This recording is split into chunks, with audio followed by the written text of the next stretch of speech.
I came to you last week fresh off of his appearance on the Pat McAfee show, where he was kind of really digging in from his perspective, not just in what he thought of the main event, but kind of giving his play-by-play of how the decision to turn John Cena heel happened, the idea that was floated earlier of Cody Rhodes turning heel, a lot of information from his perspective that we probably wouldn't have thought that we would get right off of WrestleMania. And then he's leaving comments on Instagram talking about all of wrestling, every interview, every match, everything is a work. So you just kind of have to realize that before you go crazy, which then leaves me to think, and there are people who are critical of me because I think this way, but then I'm going, what is the comment itself inherently a work? If it's all a work, then it's all a work. If some of it's a work, then some of it's a work. But also, if it's truly all a work, then none of it is a work. And it all becomes this weird psychological exercise that you can just run through in cycles. I mean, I have no, people have feelings, as we like to say on this show, at least on the emergency versions of this show, when it comes to all this stuff. You know, I kind of thought I was somewhat fair. Maybe I wasn't last week, but then I was reading some of the comments. I don't read all the comments. I don't want to, I'm not a, big like, hey, don't leave that comment. Leave whatever comments you want. But there were some that were like, hey, you know what? This podcast is simply a vehicle for WWE to get their message out. And in my head, I'm like, I kind of love the idea that there are people out there that think that this multi-billion-dollar entertainment company goes, we need a narrative pushed out to the public. I know. Let's see what Sam's talking about in his basement. Let's have him talk about it. Let's have him get the message out there. Look, if that's what you think is going on, that's not a reality I want to disrupt, because it makes me seem more important than I necessarily feel like, but maybe I am. Maybe I'm underestimating myself. Because look, I think that there were a couple of things when it comes to what The Rock was doing post WrestleMania. And I want to talk about all of it. I want to talk mainly, and people were really kind of looking into it, trying to figure out if there were power dynamics at play, who the real beef was with, what this meant, who this was meant for. And that's a wild speculation that I'm all for. However, we kind of try to wildly speculate on what is actually happening on television. So I don't know about any of that. But what I do know is that The Rock is big on pulling the curtain all the way back. Not a little bit of the way back, all of the way back. And that's a sensitive thing. And that's another thing that a lot of people are talking about right now, especially as this commercial for the new WWE Netflix docuseries is coming out, where we're actually going inside the writer's room. I mean, one of the people watching got a still frame from the trailer, and it was video from the writer's room, and you could see on the whiteboard what the original card for WrestleMania was. And it was like you always had Cody and Cena up there. Roman versus Punk versus Seth was up there in some way, shape, or form. But a lot of the other matches were different. And I don't know exactly how that's going to play out. I don't know how much is going to be given away. I don't know if I'm going to feel like it's too much. I don't know if I'm going to feel okay with it, because I think for a lot of people, they don't like anything being given away. And we had this conversation when the Netflix premiere came on and that intro started talking about heels and faces. And there were many that thought that stripped it away too much. I think that kind of breaking the fourth wall, more so than we used to, is generally a good thing. I think that for fans, that's going to be sensitive territory. And that's going to be sensitive territory because we all grew up having to defend pro wrestling. We all grew up having to defend why we liked this thing.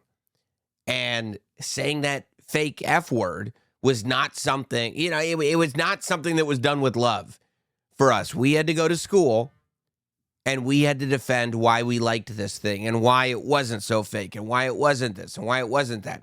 And so that becomes something that a lot of us wrestling fans are sensitive about. However, I also, for years, and I think I've talked about it on this podcast, wondered, like, I see these Academy Awards, right? Or these Emmy Awards, whatever they give for television. And they go, the best live television show, like the best live variety show. That's what they call it. The best live variety show. And they give it to another award show. And I go, look, I know these award shows, they have a lot of moving parts to them. But you do one a year. You spend months prepping for it. You have everybody exactly where they're supposed to be in teleprompters to let you get through every single thing you can possibly get to. What if I told you there was a variety show going on where there was insane physicality, stunt work, some in Hollywood might call it, insane choreography, dialogue, story elements, pyro, music, lighting, everything you could possibly imagine putting in. And oh yeah, we do it in an arena with 20,000 people sitting in it. And we don't do it once a year. We don't do it once a month. We don't do it once a week. What if I told you that was on 3 times a week by the same people producing that show? To me, it feels like the production of what professional wrestling is when it's done well gets no credit. And I think some of the reason it gets no credit is because people who are not like us, that are not wrestling fans, kind of poo-poo it and kind of go, well, whatever, that's just like a schlock show where a bunch of dudes show up in tights and just pretend to fight each other. And that's all it is. Instead of realizing how much is put into this. So when you have spots where you can show the world, look how much is being put into this. Look at how much thought is put into this. Look at how much effort is put into this. Look at how much work is put into this. And oh yeah, we're going to do it again in 2 days. I feel like pulling back the curtain somewhat helps get to the point where the wider audience can say, oh, there really is something going on over here. And whether they're a wrestling fan or not, whether it makes them a wrestling fan or not, that's besides the point. For me, I'm going, at least give it credit for what it is. At least give this art form credit for what it is. And the people who create this art form, be it on-screen performers or off-screen workers, credit for the amount that they're doing and what they're able to pull off and the level that they're able to pull it off on. So that's where I like kind of disrupting the suspension of disbelief. And I don't think that takes away from the show for wrestling fans. Where I start to get a little, I don't know about that, is when active storylines are being explained. Decisions that deal with what is going on actively start to be explained in a way that doesn't relate to the show, in a way that doesn't come back and reflect upon itself through the characters. Then I start going, well, this is starting to feel muddled. This is and as an audience, whether you're going to see a movie, whether you're going to see a television show, when you start to feel like things are muddled, no bueno. So I think that is a fine line that we walk.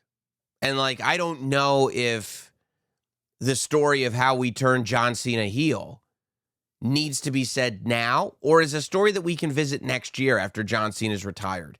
And we can tell that story the same way that like the WrestleMania 40 doc was great, but it didn't come out until all the dust had settled on WrestleMania 40. It wasn't like we were prepping for the main event and then this doc comes out and you start to realize that maybe, you know, if you're a wrestling fan watching it, that it's kind of taking you out